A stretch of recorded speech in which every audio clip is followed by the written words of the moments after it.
Senhor. Queridos irmãos e irmãs, estamos então celebrando esta missa ferial e pedindo este grande dom da caridade. A caridade não é simplesmente um mandamento, mas é o espírito com o qual nós devemos viver todos os mandamentos. É o espírito com o qual nós devemos viver e praticar as virtudes, a tal ponto que uma virtude praticada sem caridade, nem virtude é uma deturpação, né? A virtude verdadeira é aquela que é movida pela caridade. São Paulo diz isso de uma forma maravilhosa na primeira carta aos Coríntios, no capítulo 13, naquele hino à caridade. Ontem também nós ouvimos o evangelho proclamado neste domingo, quando perguntaram para Jesus qual era o maior mandamento.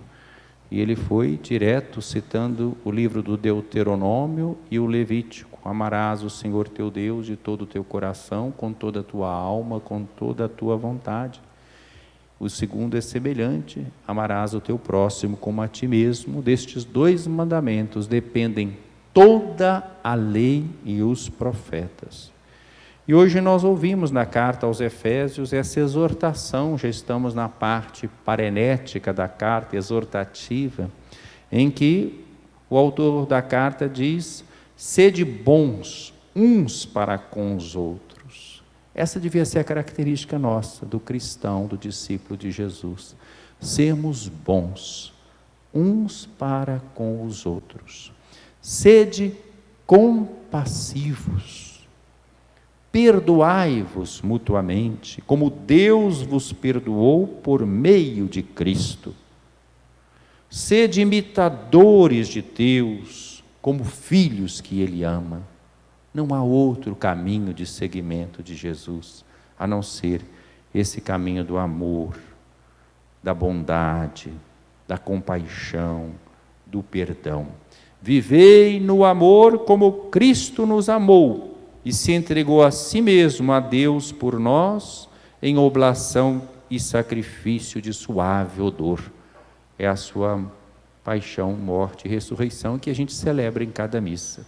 Estão vendo então por que eu estou rezando a missa pela caridade? Os textos todos de hoje estão falando desta caridade. Depois fala, evidentemente, daquilo que a gente deve evitar. Nada de palavras grosseiras, insensatas, obscenas, que são inconvenientes. Dedicai-vos à ação de graça. Lembra que o devasso, o impuro, o avarento, ser avarento é uma idolatria, diz aqui. O avarento, que é um idólatra, interessante perceber isso. Idolatria, tem gente que acha que a idolatria é simplesmente prestar culto a um objeto, a uma imagem. Não, na Bíblia é muito mais sério. O avarento é um idólatra. Aquela pessoa que ama o dinheiro, que vive por conta do dinheiro, é um idólatra. Mudou a orientação da sua vida. O avarento, que é um idólatra, são excluídos da herança no reino de Cristo e de Deus. Que ninguém vos engane com palavras vazias. Tudo isso atrai a cólera de Deus sobre os que lhe desobedecem. Não sejais seus cúmplices. Então, não só não fazer essas coisas, mas não ser cúmplices desses. Lembrando, outrora, antes da conversão, erais trevas, mas agora sois luz no Senhor. Vivei como filhos da luz.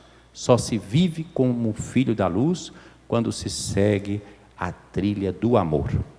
No Evangelho nós vemos isso muito concretamente na vida de Jesus. Jesus ensinando na sinagoga. E aparece concretamente uma mulher encurvada, que não conseguia se endireitar há 18 anos.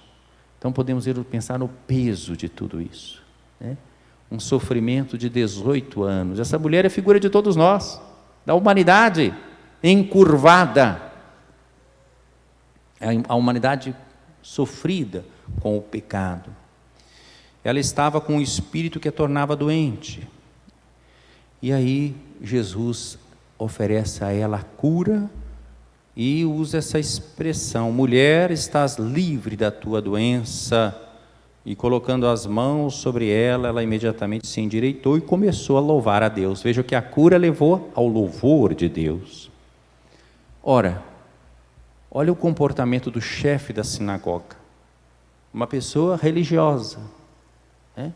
Uma pessoa que conhece a doutrina. Isso acontece hoje. Tem gente indignada com o comportamento do Papa Francisco. Gente que conhece a doutrina, mas porque escapou o que é o principal, que é o amor. Então esse chefe da sinagoga, porque Jesus tinha feito a cura em dia de sábado, ficou indignado. Apegou-se ao formalismo e deixou passar o essencial, que é o amor. Esse é o grande perigo nosso. Nós não devemos ser fariseus, separados, pessoas que ficam naquilo que é secundário, mas que vamos ao principal. E ele ainda exorta a multidão: existem 6 dias para trabalhar, vinde então nesses dias para serdes curados, mas não em dia de sábado. Olha aqui, vamos falar a verdade. Nós todos, não vamos só julgar esse chefe da sinagoga, não. Nós todos temos essa tendência a querer que as coisas ocorram de acordo com o nosso planejamento, com a nossa organização. Não, hoje não é dia não, né? Volta depois. A tendência nossa é de adiar a caridade, de não enxergar o outro. Nós todos temos essa tendência, de querer que as coisas sejam encaixadinhas do jeito nosso. Falta da nossa parte a abertura, a docilidade para o Espírito. Jesus vai dizer, não é só para aqueles daquele tempo, está dizendo para cada um de nós. Nós viemos para a missa, a gente deve tomar a palavra de Jesus em primeiro lugar para cada um de nós que ouve. A gente não vem à missa para se informar do que aconteceu no tempo de Jesus, mas para sermos alimentados pela palavra de Deus e transformados por essa palavra, que tem um caráter, vou usar uma palavra um pouco mais difícil, performativo, né? De nos fazer diferentes.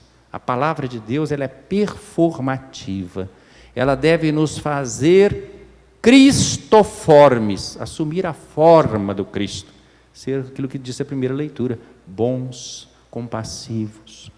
Então, Jesus diz: hipócritas. E ele cita um caso tão banal: vocês não cuidam de alimentar o boi, não é? Ou o jumento no dia de sábado? Vocês não dão para ele de comer, de beber? Agora essa filha de Abraão, filha de Deus, não é? Que Satanás amarrou durante 18 anos, não deveria ser libertada dessa prisão em dia de sábado? É Jesus que vai dizer em outra passagem: o sábado é para o homem, não o homem para o sábado. Claro que o sábado era para Deus, mas é para a glória de Deus. Qual é? É a vida do ser humano que foi criada à imagem e semelhança de Deus. Essa resposta envergonhou os inimigos de Jesus, e a multidão inteira se alegrava com as maravilhas que ele fazia. Peçamos ao Senhor que nós sejamos sim pessoas religiosas, mas que saibamos buscar aquilo que é o principal, dóceis ao Espírito Santo, para sermos bons, compassivos, capazes de acolher e sermos embaixadores da misericórdia de Deus nesse mundo. Louvado seja nosso Senhor Jesus Cristo. Para sempre seja